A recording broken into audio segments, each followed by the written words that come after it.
విష ప్రచారం మానకుంటే వైసీపీని ప్రకాశం బ్యారేజ్లో పడేస్తామని ఉపాధ్యాయులు హెచ్చరిస్తున్నారు. మెగా డిఎస్సి 2025 విజేతల ఆధ్వర్యంలో విజయవాడలో ఆత్మగౌరవ ర్యాలీ నిర్వహించారు.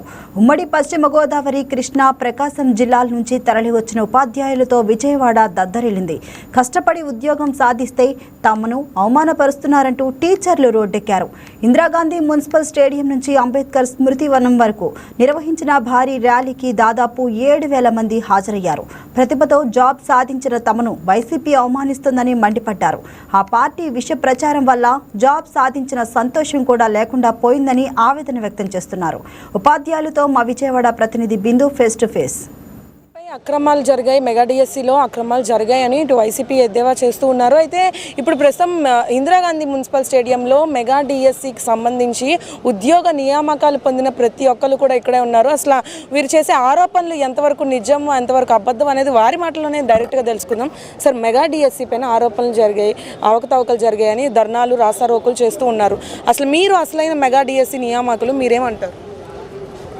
డిఎస్సి నియామకాల్లో పారదర్శకత ఉన్నదాన్ని ప్రతి ఒక్కరికి తెలుసండి. అది కానీ ఏంటంటే ఇప్పుడు వాళ్ళ ఉనికిని కాపాడుకోవడానికి వాళ్ళని ఎవరు పట్టించుకోవట్లేదు. నిజమైన ప్రభుత్వం యొక్క విలువ ఏంటో ప్రజలకు తెలిసి ఉన్నది కాబట్టి మేము ఇక్కడ దాకా వచ్చామండి.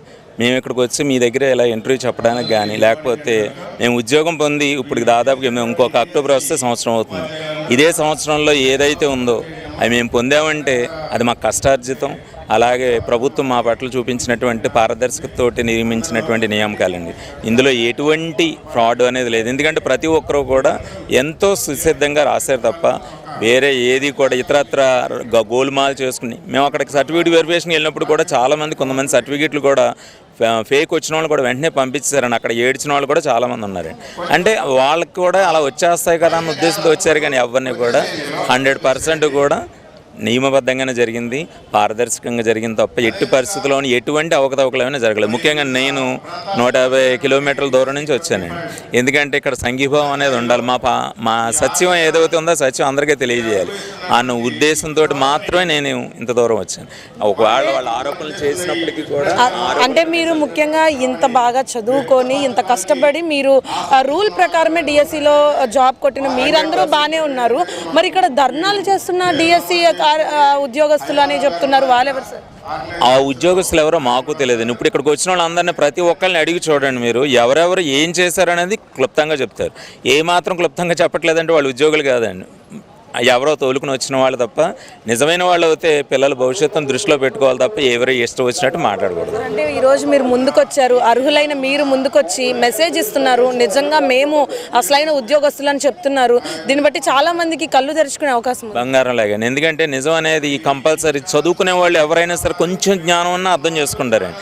ఈసారి 16,347 పోస్టులు ఏ విధంగా వచ్చినాయి, వాళ్ళు అన్నట్టుగా మాటను ఏ విధంగా నిలబెట్టుకున్నారు, ప్రభుత్వం అనేటువంటిది ఇచ్చిన మాటను నిలబెట్టుకుని మళ్ళీ నెక్స్ట్ డిఎస్సి అక్టోబర్లో కూడా వస్తుందంటే మిగిలిన 5 లక్షల మంది ఎవరైతే ఉన్నారో వాళ్ళందరికీ కూడా ఆశాజనకంగా ఉండాలి. కానీ ఇలాంటి ధర్నాలు ఇవన్నీ చేసి వాళ్ళని తప్పుదోవ పట్టించొద్దని నా మనమే.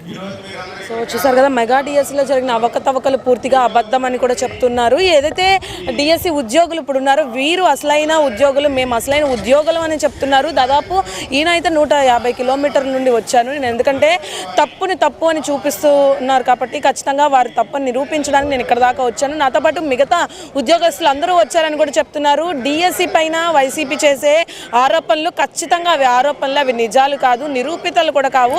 వారితో పాటు వైసీపీ వారితో పాటు ధర్నాలో కూర్చుంటున్న ప్రతి ఒక్కరు కూడా వారు ఫేక్ అని కూడా చెప్తున్నారు. రియల్గా సర్టిఫికెట్స్ కూడా తీసుకొచ్చాం, మేము అసలైన ఉద్యోగస్తులం, మేము కష్టపడి చదివి ఉద్యోగం సంపాదించుకొని ఇప్పుడు పూర్తిగా ఉద్యోగాలు చేస్తూ ఉంటే ఇలాంటి ఆరోపణలు ఎదుర్కొంటున్నాం కాబట్టి ఖచ్చితంగా మేము ముందుకొచ్చి గొంతు విప్పుతామని కూడా అంటున్నారు. ఇది ఇక్కడ పరిస్థితి. వీడియో జర్నలిస్ట్ వెంకట్తో బిందు, వైకే న్యూస్, విజయవాడ.